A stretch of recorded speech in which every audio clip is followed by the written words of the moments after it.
Hello and welcome to Calls. This is the 2022 Scottish Open DFS Tactics show. We are about 4 hours away from the first tee time, so we are here for all of your last minute lineup questions, fades, pivots, this player versus that player, lineup construction, everything you need to dominate DFS this week for the Scottish Open. The big change from Monday evening is that Harold Varner is withdrawn. So make sure you go check your lineups. Make sure you do not have him in there as he is withdrawn.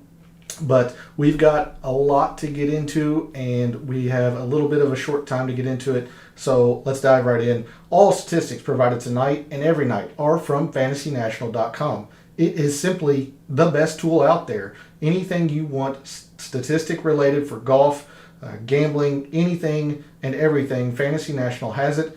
Go check them out. It's well worth your investment. In the description to the videos, there are links to my social media. This is where I place my betting cards for the golf content I create, including tonight after the show. And then it also provides the research that I do. I post research throughout the week on the golf and baseball content that I create.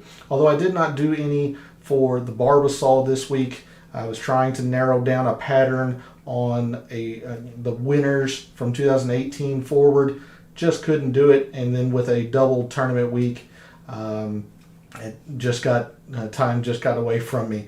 But generally speaking, I will have research posted throughout the week on the winners of these golf tournaments or interesting patterns or things to think about throughout the week. So if you want to see some of that research and if you want to see the betting cards each week, give me a follow at the links in the descriptions. And then finally, we're live. Chat is open. I really want to hear from you all. Want to hear who you are thinking about playing this week at the Scottish Open. Do you have much knowledge on the Euros? I certainly do not. DP World Tour is pretty darn foreign to me, for lack of better terms. There's not a lot that I know, but I do have some cut information from previous years here at the Renaissance. That's about the best I can do, and I don't want to give you all bad information, so I just gathered what I could. But do you have any Euros that you're thinking about? Do you have any 6K plays that you think is going to give you an advantage? Who are your pivots and fades and whatnot? So let's figure out our tactics and strategy for the 2022 Scottish Open. And we start with the mixed condition model that I built for the week. And you'll probably also notice that I have messed with some camera settings. Unfortunately for you all, I have enlarged my little box in the bottom right corner there. But maybe for your all sake, you hope that the focus loses every once in a while, but you're gonna have to put up with it. So here is the mixed condition model that I've built for the Scottish Open at the Renaissance Club for this week. And before we get deep into it, I will admit that it is fairly basic. I just don't know a lot about the Renaissance Club course. I don't have a lot of information regarding previous players and how they were playing leading up to the Scottish Open, especially on the DP World Tour. Again, all I could go by is grabbing some historical leaderboards, bring that in to Excel and kind of evaluate some finishes there. So I don't like that it is basic in terms of my mixed condition model, but that is the most comfortable I felt with. I didn't want to stretch any of the metrics used. So with that being said, I do have a little bit of some hedging in here. The more I looked at it through the week, we mentioned this on Monday, I think it probably is going to be easy this week, especially when we check Windfinder. A little bit of foreshadowing. For Scotland, this seems fairly calm this week, but I do think it's going to be easy to par this week. Bernd Wiesberger shot 22 under in 2019. Aaron Rai, in the playoff win against Tommy Fleetwood. He shot 11, but the cut that year was still -1. So it was playing easy, and then the conditions got really bad over the weekend. And then last year, Minwoo Lee, your defending champion, shot 18 under, and -3 was the cut. So generally speaking, it has been fairly easy, especially to make the cut. So I have 5% in strokes gained total, easy to par. I want to see who plays easy courses well. And then I have 5% in moderate and windy conditions. Again, strokes gained total, who plays the best in those conditions. This is a bit of a hedge, even though I was saying it was calm for Scotland. This is still Scotland. Wind can pick up. So this is a bit of the hedge there. 15% strokes gained approach. Again, when I don't know a whole lot about a course or a field, I will default to strokes gained approach. I think it is simply the best statistic or most indicative of long-term success on the PGA Tour and in golf in general. So 15% strokes gained approach. And then this is where I started to really hedge on the wind here in Scotland. I took a look at the winners from 2019, 2020, and 2021. So in 2019, Bernd Wiesberger, 2020, Aaron Rai, and last year, Minwoo Lee. Now, Minwoo Lee might be a bit of an outlier, but even he was better at hitting fairways at the Scottish Open, or at least in windy conditions, than he normally is. And Aaron Rai and Bernd Wiesberger, Tommy Fleetwood, Matt Fitzpatrick, these players are very adept at hitting fairways in the wind. So instead of just looking at fairways gained, just in a totality sense, I did narrow it to moderate and windy in case the wind does pick up, all that good stuff. And I chose fairways as opposed to greens and regulation. Again, this is more of a hedge.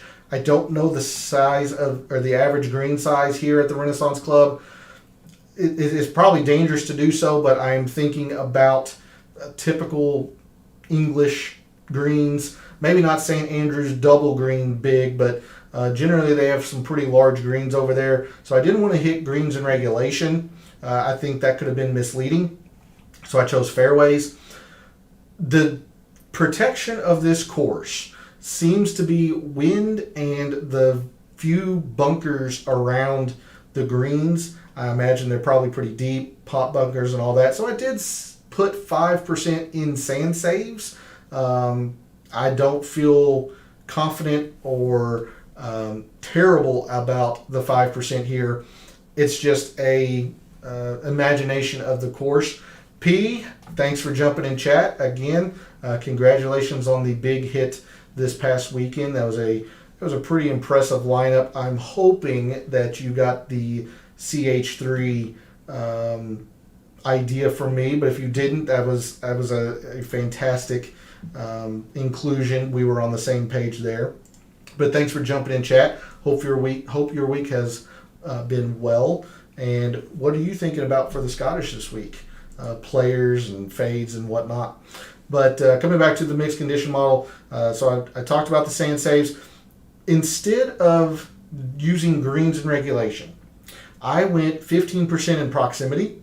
I think that was going to be a better gauge of who's going to perform well instead of greens in regulation. Again, under the assumption that these greens are pretty big, and I can't confirm that. That is just a stereotype of English golf, big greens.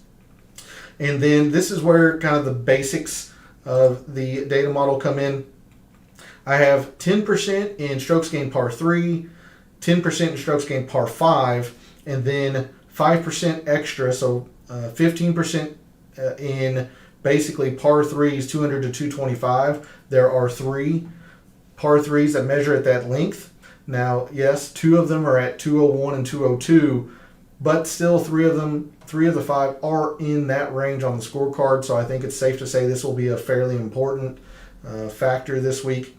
So 10% in total par 3s, 5% more in the specific length of par 3s, 10% in par 5s, and 5% in the 3 of the 4 par 5s that fall in this range, 550 to 600, and then there's a short par 5 at 538. So 75% of the par 3s fall into this bucket here. So you can see it's a symmetrical percentage allotment here between the par 3s and the par 5s.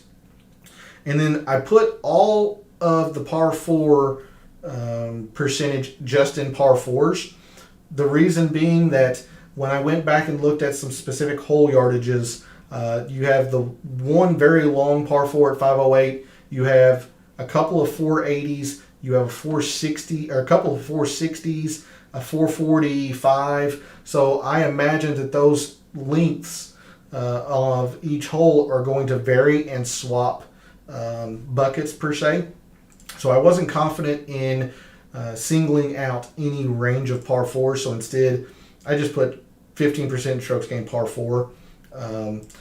So that is the mixed condition model that I have for this week. Again, I will comfortably admit it's fairly basic.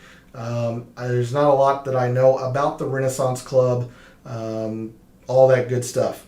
Now, before I reveal the rankings, because normally I have my starred players who I'm considering using in my lineups, and that's certainly the case here. But I'm going to bring you to Microsoft Excel before I reveal the rankings.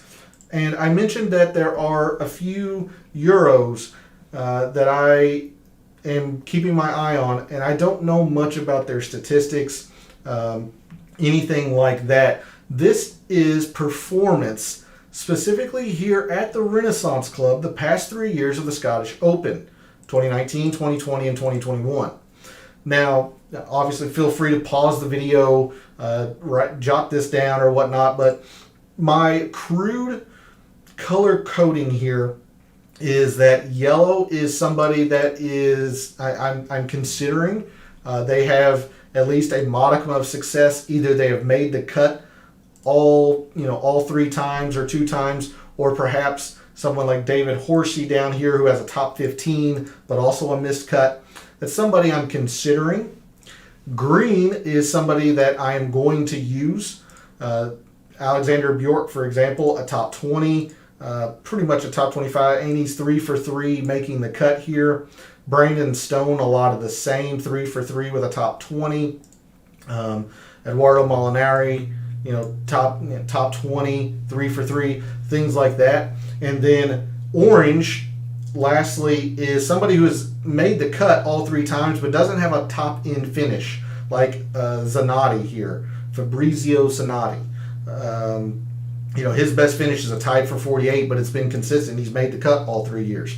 So I do want to bring you or show you this information. This is everybody in the field, and you can see a lot of these players just don't have any experience here at the Renaissance Club. But this is mainly for the Euros. So, I'm going to be using Alexander Bjork, Brandon Stone. I'll be using Eduardo Molinari, Grant Forrest. Then we come down here. So, for example, like Jamie Donaldson, 2 for 2 with a top 10. If you want to use him, that seems as good as any to me. Again, I can't tell you whether these players have been playing well, bad, what their specialty is. I'm just going by leaderboards. Somebody that's intriguing for me is Samuja, the Finnish golfer. He's pretty interesting. He's come over a couple of times to the States and played fairly well. And then the one or 2 players that I'm really, really high on, at least only in terms of their performance here at the Renaissance Club, Marcus Kinnolt, almost a top 5, and then also 3 for 3, and he's very cheap. You have Matt Wallace. Now, he is known on the PGA Tour. He plays a pretty split schedule between the DP World Tour and the PGA Tour. He has not performed well on the PGA Tour this season, but his numbers here at the Renaissance Club cannot be ignored. Going from 2019 forward, a T14, a T30, and a T26. The guy just plays European-style golf very well. I have put Minwoo Lee in dark shade. I'm going to use him. He has played, just awful since he's been over here playing in the States. But again, a tie for 30 in 2020, and your defending champion. Somebody else, Padraig Harrington, has played this event extremely well. 2 for 3 with a top 10 and a top 20. Someone to think about. Robert McIntyre missed the cut, and then top 15, top 20. Again, somebody to think about. I'll be using Bobby Mack. And then a couple more down here, even though they're pretty well known. Tommy Fleetwood, Terrell Hatton have played this event very well at the Renaissance Club. And then a couple of guys that you might not know. I am aware of them from major championships and stuff. Thomas Detry, the playoff. He was in the playoff last year against Minwoo Lee. Ended up getting beat, but he has played well here at the Renaissance Club. And then the Frenchman, Victor Paris, I think is how you pronounce it. He has a top 15, a top 30, and has made the cut all 3 times. So there is a list of some of the Euros that I am using and considering just because they have some success here at the Renaissance Club. And when a golfer does not have any statistics, I normally just don't even consider them. But since this is such a unique tournament in the sense that a lot of players don't have stats from the PGA Tour, definitely I think it's a mistake not to consider some of these Euros. So those are the ones I'm considering. So let me switch back to Fantasy National and its view. So with that in mind, now I'll reveal my rankings. And this is purely on the analytics. So a lot of these players that I just talked about are going to be right in the middle of the pack because they don't have any statistics. But just purely from an analytical standpoint, my top 10, Scotty Scheffler, Xander, Hideki, JT, Corey Connors, Matt Fitzpatrick, Mito, Max Homa, Victor Hovland, and Will Zalatoris round out the top 10. Probably no surprise, maybe the biggest one being Jon Rahm not in the top 10. I talked about this at the U.S. Open. Some of his metrics are getting brought down from his struggles, specifically putting early on in the season. If you ignore Jon Rahm, it's at your peril. I think he's probably better than 11th. Again, he's just kind of getting brought down. Like the par 3s, he hasn't played extremely well. Sand saves, he might be playing fine out of the sand. He's just not making the putt to consider it a sand save. So I think he's getting hurt a little bit in that regard, but Jon Rahm, one of the best players in the world. So anyway, there is a look at my top 10. Let's not ramble on too much here. You just want some evaluation. So let's go straight into the price board. Let me bring up the projected ownerships. So in the 10Ks, you have 4 players: Scotty Scheffler, Jon Rahm, JT, and Matt Fitzpatrick. And in this range, you've got one player that's getting a little bit less use than the other 3. You have the most, second most, and looks like about the 4th or 5th most projected owned players in the field in the 10Ks. Number 1, probably no surprise, Justin Thomas, 2 for 2 when he has been here at the Renaissance Club. He did not play in 2020, I believe, but 2 for 2, both of them top 10s. He's played well here. He's number 4 in my rankings. PGA champion, what's there to say? I mean, he's Justin Thomas, one of the best players in the world. I'll probably use him. Don't like using him at a high amount of ownership, but I just think Scheffler and Rahm are too expensive. Even though Scheffler's number 1 in my rankings, I just think Scheffler is going to be too expensive unless I'm trying to go dedicated stars and scrubs. So Justin Thomas, most projected owned, I can't disagree. Then the second most projected owned is Scotty Scheffler. Third, Jon Rahm. So the one that is getting a slight amount less use than the other 3 is Matt Fitzpatrick. And that doesn't seem to make a lot of sense to me. You see here, he's got some fantastic stats. Now, they might not be as elite as, say, Justin Thomas. Justin Thomas has 3 number 1s and a couple of seconds and all that stuff.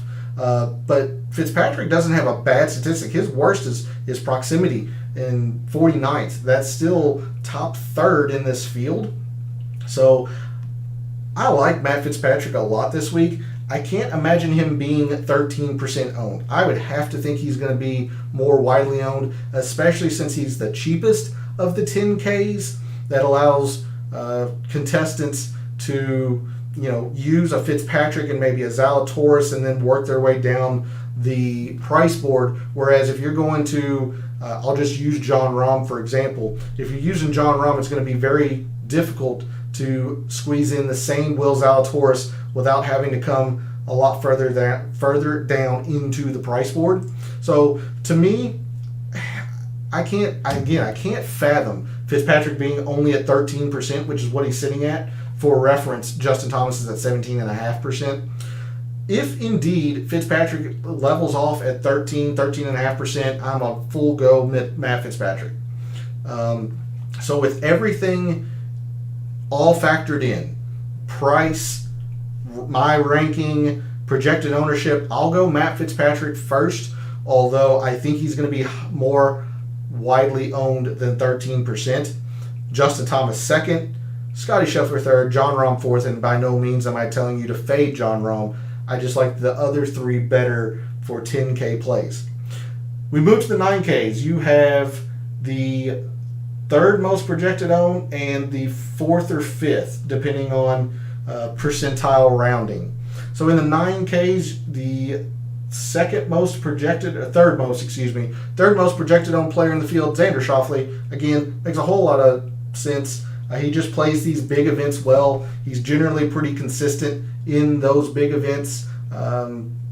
He's played Open Championships well. You would have to think that this is going to play like an Open Championship minus the wind. So a lot to like here with Xander. At 16%, it's going to be hard for me not to use him, especially with all the elite stats that he does. Now, he's not fared well at the range of the par 5s and par 5s in general, but if they don't matter here, then it's not going to be an issue. So that's Xander. He's at 16%. You have Cam Smith at 15.5%. Again, sure. I mean, none of these guys in the 9Ks are below 23rd in my rankings. So, I mean, all of these are going to be fine plays. It's finding the one that you are comfortable either setting yourself up for a 5v5 using that player, or trying to find a little bit of wiggle room in terms of leverage. But 15.5% Cam Smith. Yep, I like Cam Smith, especially if this becomes a short game. And he plays extremely well in the wind as it is. Now, he does not hit fairways, so if the fescue and all that stuff is as bad as it can be for an Open Championship, then he could be in some trouble. But I like Cam Smith just fine. You got Sam Burns at 15%. If Burns is at 15%, that might be a bit of a fade for me. Not by much, but a bit of a fade. He is great at the par 5s. He is great when courses are easy, which I think they're going to be easy. But again, kind of like Cam Smith, he struggles finding fairways. His proximity isn't the best. I don't know. I'm cautious on Sam Burns. Just cautious. So elsewhere here in the 9Ks, everybody again is getting used. So it looks like your fellow contestants are either going, Scheffler and then maybe a couple of a couple of low 9s or maybe high 8s, which we'll get into, or they're using somebody like Xander Schauffele, starting their team there, and then coming to a Xander, Cam Smith kind of start. The lowest projected owned player in the 9Ks is Colin Morikawa, and he's not a pivot. I mean, he's at 11.5%, but he is the least projected owned player of the 9s and 10s. I like Morikawa. It's fine. Again, pretty bad in sand, so if that becomes a factor. But he's played pretty well in the wind. Generally, you wouldn't think that, but he's played well in the wind. He plays well when it's easy. I like Colin Morikawa. So in the 9Ks, I think my big fade in the 9Ks is probably Cantlay. And again, he's 23rd. It's not like I'm down on the guy, but if I'm up here for Patrick Cantlay, I'm going to try to find 300 or 500 for Xander or Matt Fitzpatrick, or I'm going to come off of Cantlay, come down to a Morikawa, a Zalatoris. I mean, Zalatoris is at 14%. He's a full percentage point less than Sam Burns, projected owned, and 1.5 from Cam Smith. I like Zalatoris quite a bit this week. So I think Cantlay's just kind of stuck in no man's land. That's, again, it's not that I'm down on the guy. It's like, same as Rahm. It's not that I'm down on Rahm. I just think they're kind of stuck in no man's land. So that's a look at the 9Ks. Let's move to the 8s here. This is where you start getting some pivots for the contest. But in the 8s, you have, two players getting quite a bit of love here. Jordan Spieth at 8,900 is the most projected owned from the 8Ks down. He is at almost 15%, so 14.9. Right at 15% projected owned. Okay. I mean, proximity has been bad. We all know his short game prowess. So if this does become short game oriented, Spieth's going to be okay. Par 5s, he's been a lot better this year. He can struggle to find fairways. So I think I am a little lower on Spieth because I'm very high on Hovland right underneath him. But Spieth is at 15%, and then Max Homa at 8,000 is at 14.7% projected owned. And there's a lot to like with Max Homa. I mean, he has one bad statistic, and he's still about middling for the field. So he's been playing great. He's number 8 in my rankings. It's going to be hard for me to get off Max Homa, especially since there is a bit of some unknown around him in the price board. I'm thinking specifically like Cameron Young, Billy Horschel, these guys who have not played much links-style golf. So I like Max Homa. It kind of sucks to see him at 14.7, but is what it is. So again, Spieth, I'm just kind of low on because I really like Hovland. Hovland is sitting at 10%. Generally, Hovland does not play well in the wind, but it's a gut feeling. I think this sets up pretty well for Victor Hovland. He can find fairways. If it does get windy, he's 3rd in proximity, 6th in approach. If this does become a short game contest, he's shit out of luck. I think this is going to be a ball striking tournament this week. I really do. And that's why I'm so high on Victor Hovland. Sungjae, okay. Neiman, I like Neiman. Ryan Fox, he's getting hurt in the rankings just because of his fairly poor performances. He's getting hurt in the rankings in relation to others because he's come over to the States and, not particularly played great. He made the cut at the PGA. His irons were great. He missed the cut at the U.S. Open. He made the Open Championship cut last year, missed the U.S. Open. He plays in the majors, so to knock the guy for missing cuts a lot is just unfair. I mean, he's been at WGCs. He's top 20 at the Open. The guy can really, really play. But he's getting hurt in my rankings because he's come over to the States a little bit more than the others, and because of major championships. But you see, he's good at par 3s. Let's see, the irons pretty darn good, pretty good in the wind. So there's enough to like here with Ryan Fox. It's a hefty price, especially since I'm so high on Hovland. I like Tommy Fleetwood again this week. He is 2 for 2 here at the Renaissance Club, including a playoff loss. Really like Tommy Fleetwood. I like Corey Connors a lot this week. Corey Connors is sitting at 12.5%. Tommy Fleetwood 11%. So there's a look at the 8Ks. I like Max Homa. It sucks that he's at 14.7, but I'm going to use him. If Spieth is indeed at 15%, it's a fade for me. I'm really high on Victor Hovland. Fox is okay. I just don't know enough about him. He is the least projected owned player in the 8Ks at 7%. And then Sungjae's at 9, Billy Horschel's right under 9%. We move to the high sevens. And in the high sevens, you've got one player getting a whole lot of use, and then some middling and some pretty big pivots. So the one player getting a whole lot of love makes a whole lot of sense. He's 7th in my data model. Mito Pereira. Going to use Mito. He's just been playing great. Now he's not good out of the sand, but I mean, you look at these other statistics with the quality of the field that's here. He is top 15 in irons, top 10 in proximity. Hits fairways when it's windy, pretty damn close to top 10 in par 5s, 10th in strokes gained total in the wind, and almost top 5 in the range of the par 3s.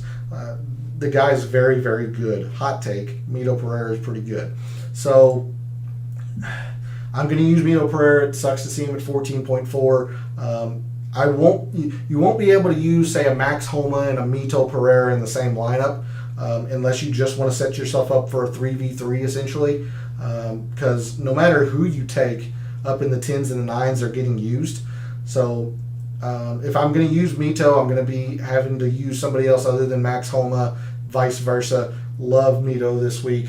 Then you have a couple of players that are getting some middling type use, although Keegan, to be fair, Keegan's getting upwards towards 13%. That's starting to get a little bit into the chalk territory. And I like Keegan. Irons, very good. He's starting to putt a little better. Par 3s, very good. Plays very well in the wind. Okay. I like Keegan.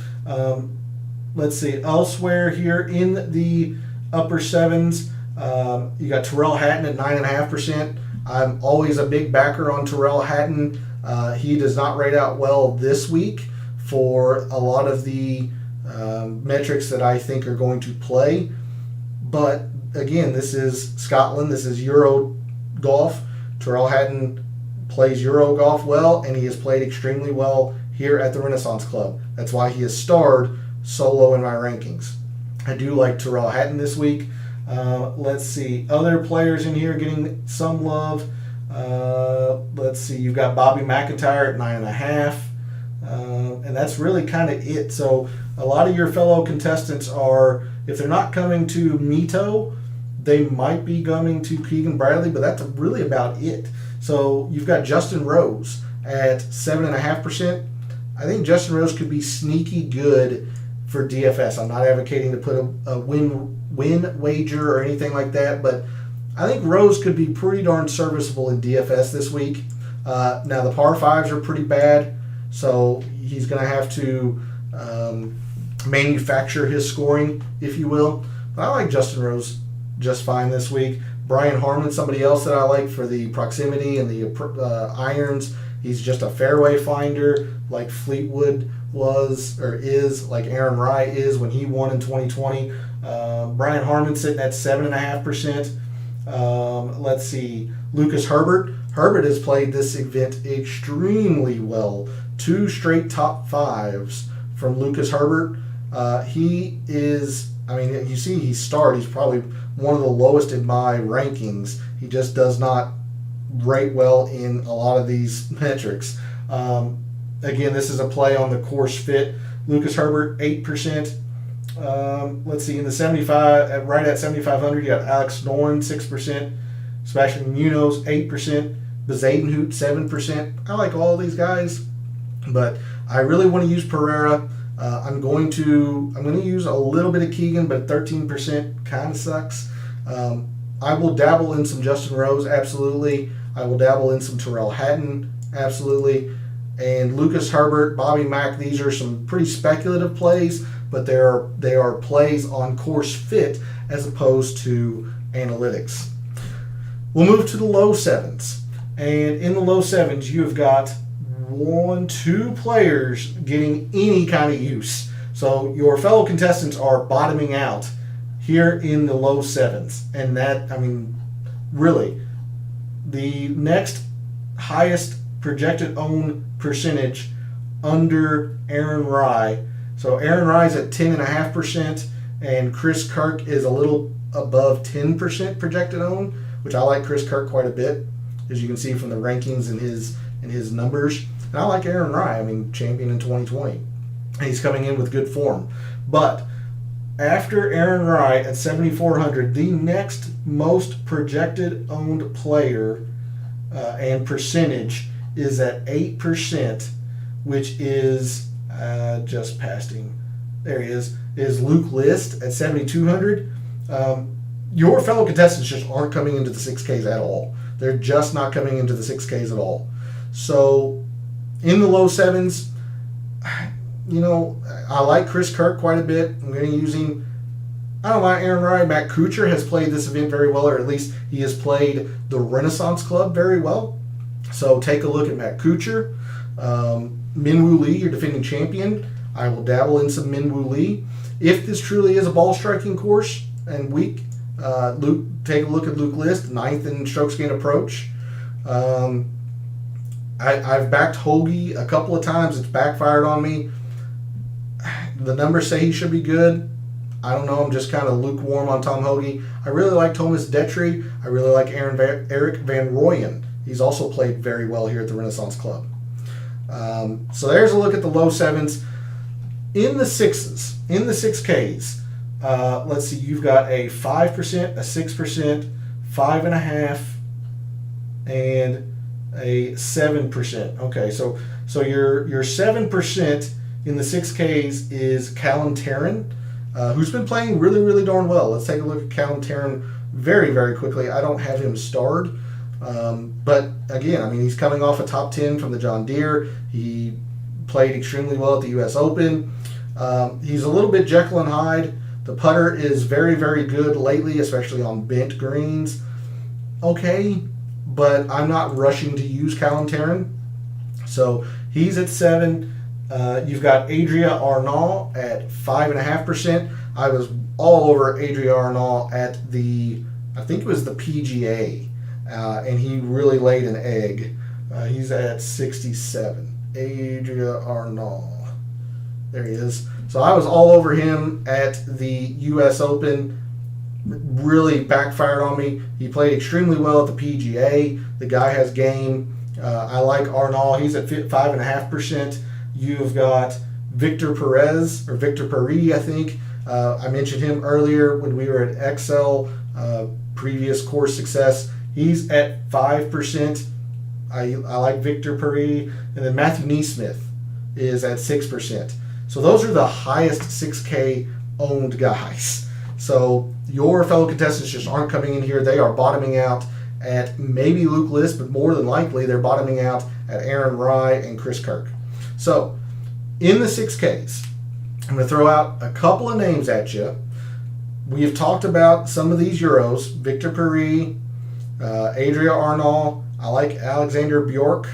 But if you're looking for some American players that could sneak up on people, even though he's not American, he's been playing over here. Take a look at David Lipsky.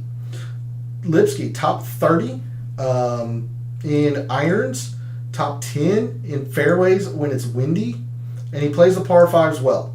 So if you're wanting to squeeze in a couple of, either higher 8s or try to squeeze in turn a Matt Fitzpatrick into maybe a Justin Thomas or a Jon Rahm, I don't hate the idea of using David Lipsky this week. I mentioned Arnault, Bjork. I don't really feel great coming too much lower than them, even though I've got some decently rated guys here. Like Alex Smalley is intriguing only because he hits so many greens. Like the proximity is pretty good, the irons are okay. Like Alex Smalley would be somebody that I would be okay coming to. I don't feel comfortable with it, but I would come here if I needed to. But that's really about it. Victor Paris, Zanotti, he's 3 for 3 in making the cut. I didn't start him because I like others better. Arnault, Bjork, Matt Wallace. He just plays the Renaissance Club well. That's all it is, because you see the numbers here from when he's played on the PGA Tour. They are god effing awful. They're just atrocious. But you can't argue with 3 for 3 with a top 20 and 2 other top 30s. The guy just loves playing the Renaissance Club. So I'm going to use some Matt Wallace. I mentioned Alex Smalley. Brandon Stone is somebody else to consider, like Brandon Stone. And just for UP, Uncle Luke. And it's again, it's all based on the ball striking. He does not get enough credit for being good with the irons like he is. He's top 30 in procs, number 1 in par 3s in this field, and there are 5 par 3s. I'm not advocating using Uncle Luke a whole lot, but if you're trying to get some leverage on some people, Luke Donald would be somebody to take a look at. So, and then I mentioned Calais Samuja. This is just calls crazy. I kind of like Calais Samuja. I'll be using him. I don't advocate using him, but I do like Luke Donald, Brandon Stone, Alex Smalley, Matt Wallace. There are some of the guys in the 6Ks to consider for your lineups. All right, so there's a look at the rankings, the projected ownerships, my data model. Let's check Windfinder, and I will reload this for you. So you can see Friday has picked up a little bit, but still I don't see any kind of AM-PM split favor here. I mean, tomorrow looks really, really calm, which is surprising for Scotland, I would think, this time of year. I mean, you've got gusts, and we're talking wind gusts in the 10-mile-an-hour range. That is, I don't think I've ever seen that. Now, Friday starts to pick up more of your traditional English linksy style weather, but there's been no rain in the forecast. So Friday and Saturday look pretty linksy, and then look at Sunday Championship. Sunday Championship looks really darn nice. It looks like the morning is going to be brutal for the Sunday, the final day of the Scottish. It looks like it's going to be the morning that's going to be tough. So that's why I put 5% in strokes gained total wind. It's Scotland. You know there's going to be wind, but I don't see any AM-PM split. And everybody's going to be dealing with wind on Friday, and tomorrow looks very, very calm. So there's a look at Windfinder. Let's move on over to Microsoft Excel. Start building some lineups here. Let me switch the view for you all. All right. So for those who play tiers contests, and I am no expert in tiers, I'm only going to go by the assumed ownerships from Classic. So for those who play tiers contest, Tier 1, you got Scotty Scheffler, John Rahm, Justin Thomas. I think Justin Thomas is the safe play, probably the best play. Surprisingly, John Rahm would be the pivot in the area. You can't go wrong with any of the three. I'm just going to go Justin Thomas. I think it's the safest. Tier 2, Matt Fitzpatrick, Xander, Patrick Cantlay, Colin Morikawa, and Will Zalatoris. Give me Matt Fitzpatrick. Xander's a fine choice as well, but I imagine he's going to be the most chalky. But I'll take Matt Fitzpatrick. Tier 3, Sam Burns, Cam Smith, Hideki, Jordan Spieth, and Sung Jae. Oh, this is a tier that I would not be excited about. I guess I will go with Hideki on the thought process that it is a ball striking course or ball striking tournament, and it could very, very well be wrong, and that's just a bad pick. But I'm going to take Hideki for that reason. But there's not a lot to be excited about, in my opinion, in Tier 3. Tier 4, you got Victor Hovland, Joaquin Niemann, Ryan Fox, Tommy Fleetwood, Corey Connors, Billy Horschel, and Max Homa. Now, for all of the things that I said in Tier 3 not being exciting, boy, it's really hard for me to single out people in Tier 4. I love Victor Hovland this week. I think Niemann's a fine play. I'm really high on Fleetwood. I'm very high on Corey Connors. Max Homa I like a lot. Oh, boy. If I have to pick one, I'm going to go Victor Hovland, again, under the assumption it's going to be a ball striking tournament. If you want the safest play, it's Tommy Fleetwood. If you want to take a flyer, go with Corey Connors.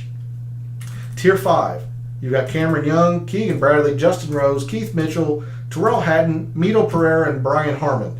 Mito is going to be the best play. I'm going to take Terrell Hatton for course or prior course performance and to get a little bit of uniqueness. Tier 6, Adrian Moronk, I think is how you say that. Yeah.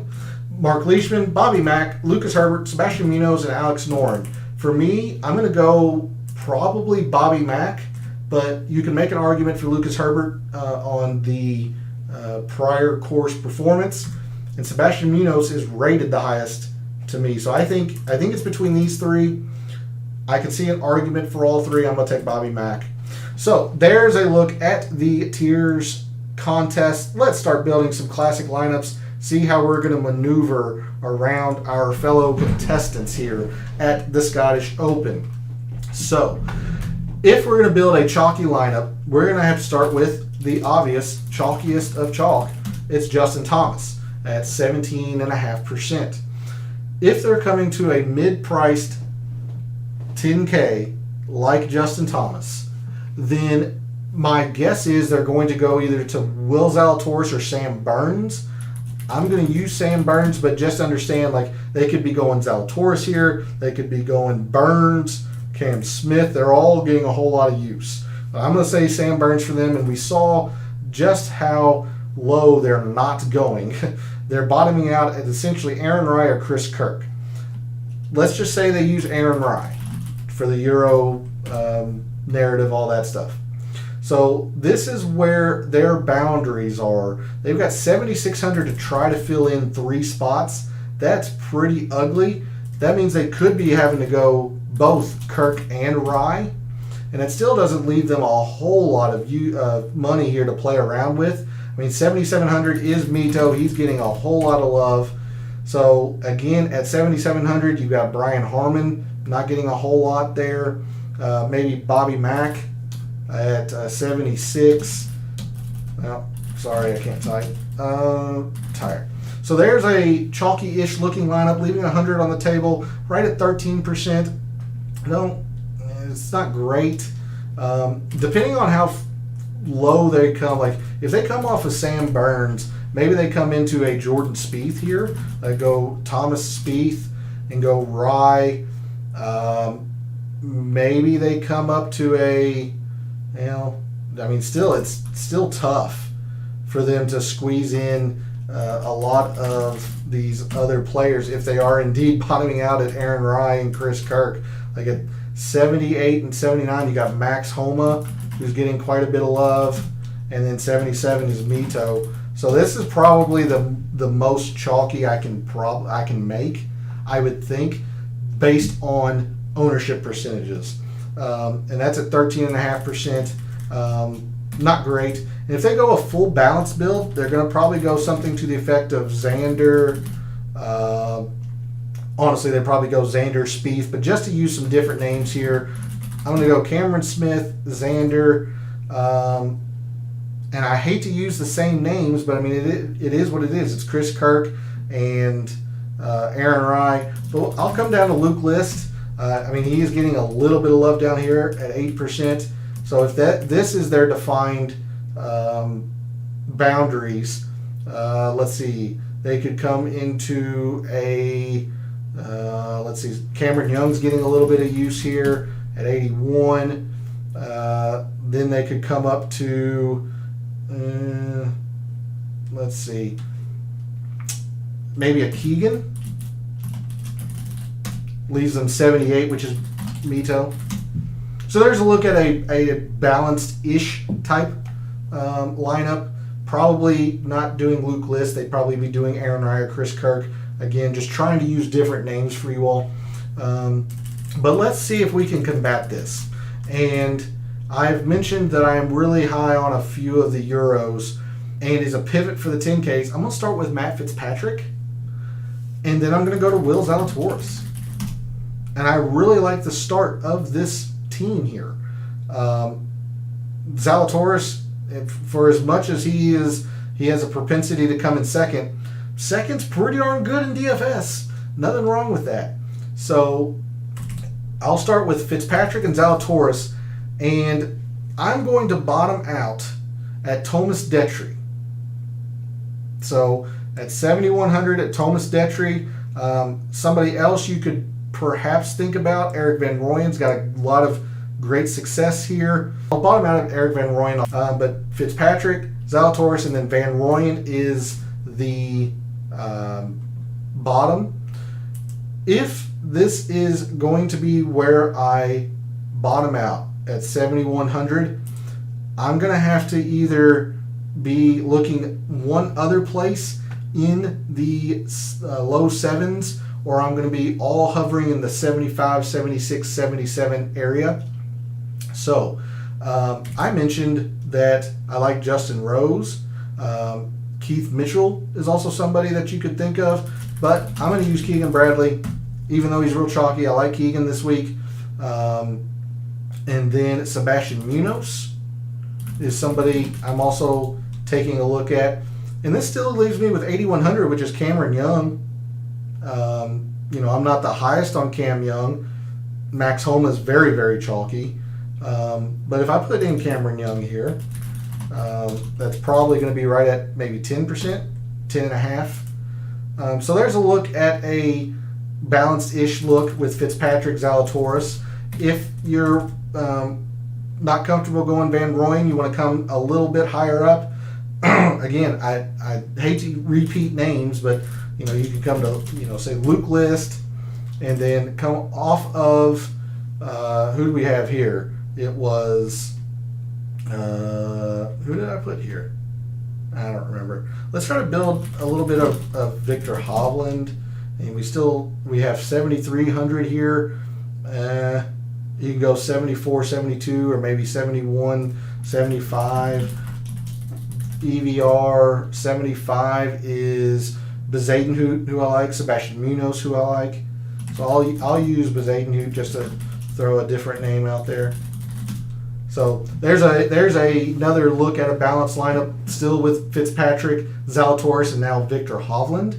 And then you have 3 players in the low sevens. Luke List is the speculative choice because I think it's going to be a ball striking course. Van Rooyen for course fit. Bezadenhout just played this Renaissance Club course pretty well.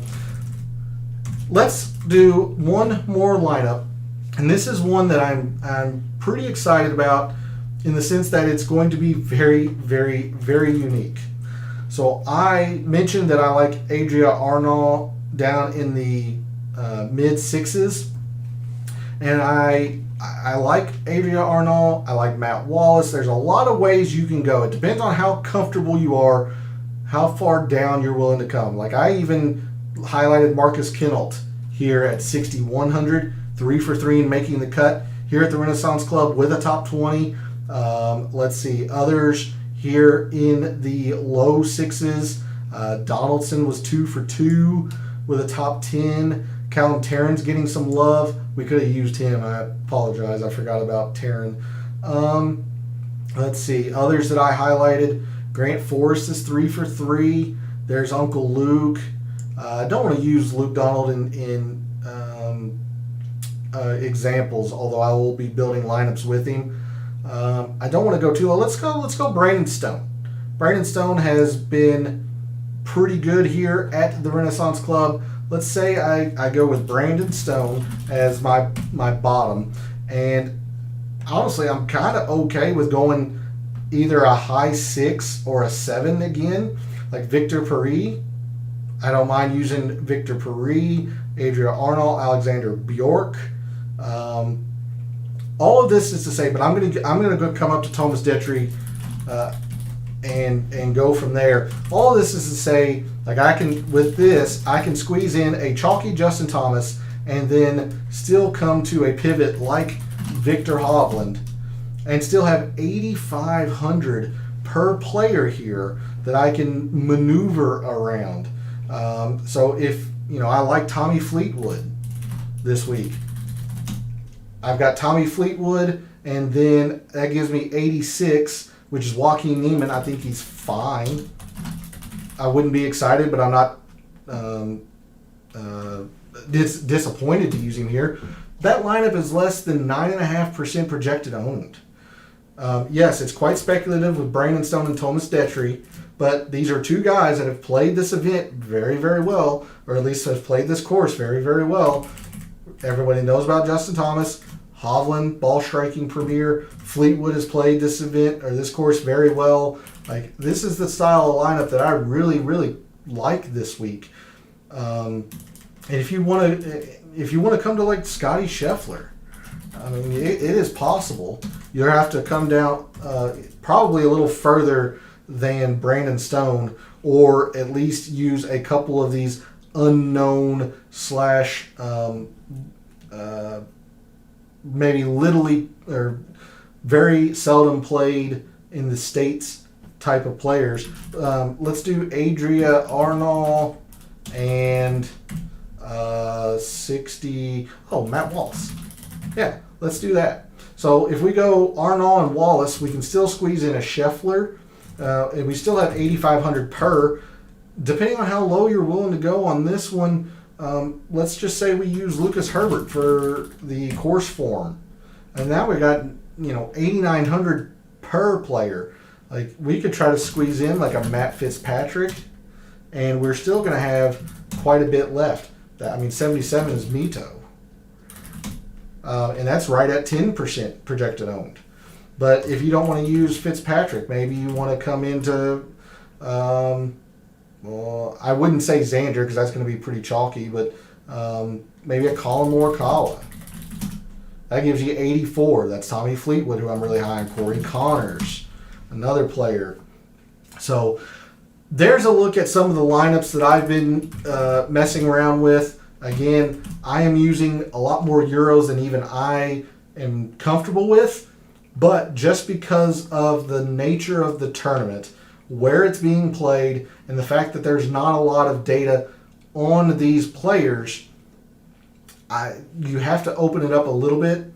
So hopefully I highlighted a few players that will perform well for you.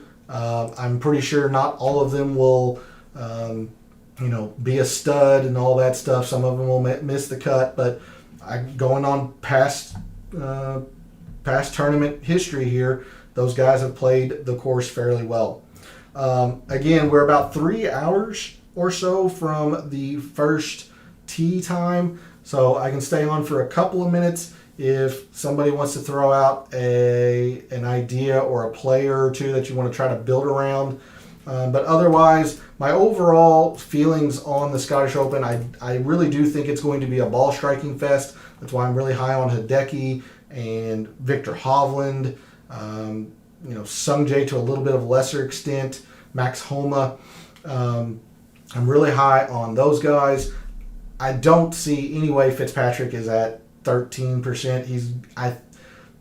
If I'm a gambling man, which I don't know why you would assume I am, but if I were a gambling man, I would have to bet the over on 13.2% ownership for Matt Fitzpatrick.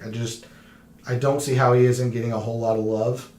The one 9K play I'm probably going to stay away from is Patrick Cantlay. It's not that I don't think he's going to play well. It's just kind of stuck in no man's land. I'd rather use Xander and eat that chalk and find uniqueness elsewhere, or I'd rather come down to a Will Zalatoris, a Hideki, Victor Hovland.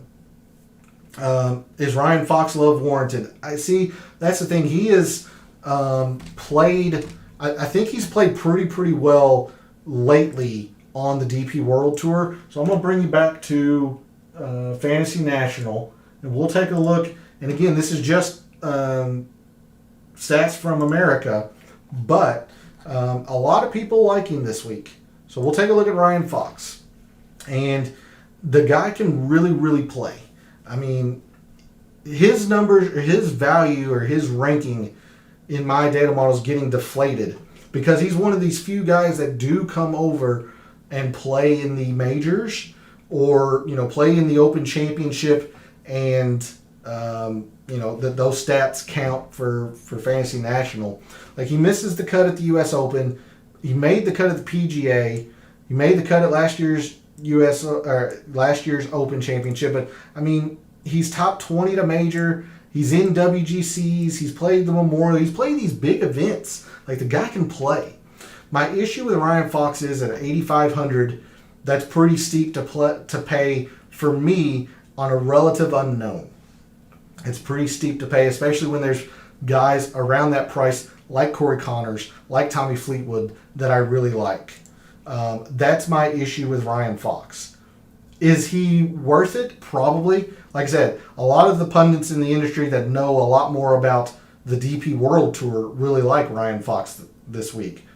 I can't say if it's a good or bad play. I just don't know enough. I can only go by what I see from Fantasy National. So with what I see, I like Fleetwood. I like Connors. I mean, even to a lesser extent, I like Neiman, who's $100 more. And I'd advocate that if you have $300, go to Victor Hovland. But I think if you feel comfortable with Ryan Fox using, that's as much as a cop-out answer that is, that's the most honest way I can give that to you. If you feel comfortable with him using, he's not widely owned. He's at, I think, projected 7%. So he's not getting a whole lot of use in terms of DFS. So, yeah, absolutely, P. That's what I'm here for. I'm glad you were able to tune in and watch. And again, congratulations on that big hit this past week. I was pretty fortunate that my DFS was up and down. It was a mixed bag, as I think I put it, but it all got saved from Poston. And the reason I faded Poston so much in DFS was because I thought he was all or nothing. And when a player is all or nothing, I would rather bet him in an outright market as opposed to DFS. So I'm not going to complain about hitting 55 to 1. But P, thanks for jumping in chat like you always do. I appreciate the support. You've been here since pretty much the beginning of the channel. I really do appreciate it. I appreciate everybody tuning in and watching and listening. Hope your week has went well. For all of the wagers that you have made this week at the Scottish Open, for all of your DFS contests you've entered this week at the Scottish Open, for all of your wagers and contests for the Barbasol this weekend, for this weekend and every weekend, may all your bets be profitable.